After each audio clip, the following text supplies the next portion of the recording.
नमस्कार मित्रों, स्वागत है आप सबका फिर से एक बार मंत्रों द ज्ञान धारा के प्लेटफॉर्म पे। एक बार मैं मेरे गुरुदेव के साथ बैठा था, ब्रह्मलीन स्वामी श्री अध्यात्मानंद जी के साथ। उन्होंने मुझे एक बहुत ही रसप्रद कहानी सुनाई उनके गुरु की, और वो मुझे बहुत सारी चीजें सिखा गई। कहानी इस तरह थी। एक बार हुआ ऐसा कि चिदानंद जी महाराज, जो स्वामी ब्रह्मलीन स्वामी अध्यात्मानंद जी महाराज के गुरुदेव थे और शिवानंद आश्रम के आधिपति थे, वो एक बार ट्रेन में सफर कर रहे थे उनके साथ, और दो उनके शिष्य भी थे। हुआ ऐसा कि रात का सफर था, सुबह हो गई और सुबह कोई एक शिष्य को नित्य क्रिया करने के लिए टॉयलेट जाना हुआ। तो दूसरे शिष्य ने धीरे से बताया कि भाई लेफ्ट हैंड साइड वाले टॉयलेट में मत जाना, क्योंकि वहां पर सब बिगड़ा हुआ है। तभी स्वामी जी ने, चिदानंद जी महाराज ने कहा, चिंता मत करो, रात को ये दास गया था वहां पर और टॉयलेट साफ सुथरा करके आया है। आप सोचिए,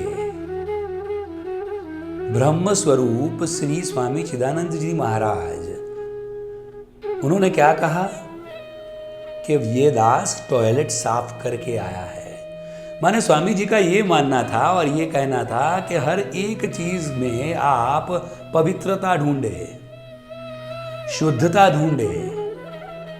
वो चाहे टॉयलेट साफ करना हो या कुछ भी हो, इतनी सहजता आप में होनी चाहिए कि किसी जगह पर आपका अहम खड़ा ना रहे।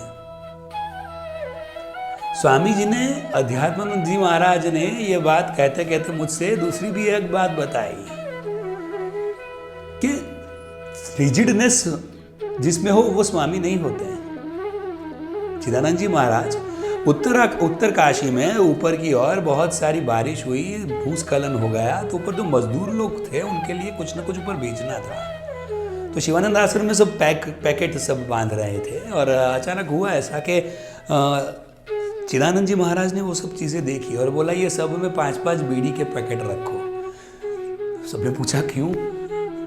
चिदानंद जी महाराज ने बताया, पैकेट इसलिए रखो कि मजदूरों को ऊपर ठंड में खाने से पहले बीड़ी की जरूरत होती है।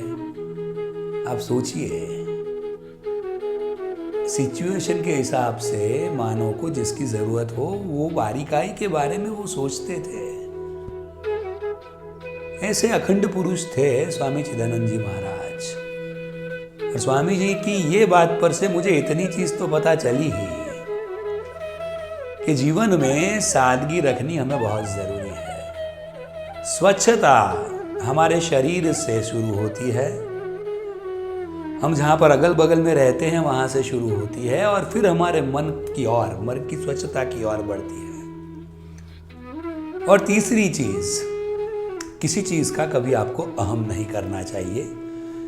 जो व्यक्ति जितना आगे बढ़ता जाता है उतना नम्र और विवेकी होता जाता है। अगर आगे बढ़ते बढ़ते आपने नम्रता खो दी तो समझ लीजिए पतन आपके नजदीक है। स्वामी अध्यात्मानंद जी की ये बातों के साथ मैं अपनी वाणी को विराम देता हूँ। फिर से एक बार नए एपिसोड में हम सब मिलेंगे।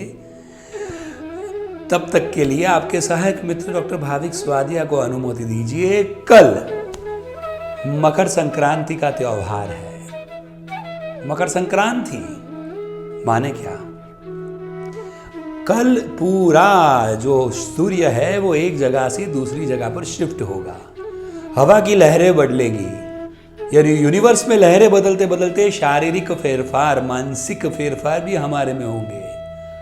ये जो शिफ्टिंग है वो आपके कार्य में शिफ्टिंग लाए, आपकी मानसिकता में शिफ्टिंग लाए, और आप ऊर्ध्व गति की ओर आगे बढ़े। वही प्रार्थना के साथ मंत्र द ज्ञान धारा की टीम की तरफ से सबको मकर संक्रांति की शुभकामनाएं। सबका शुभ हो, सबका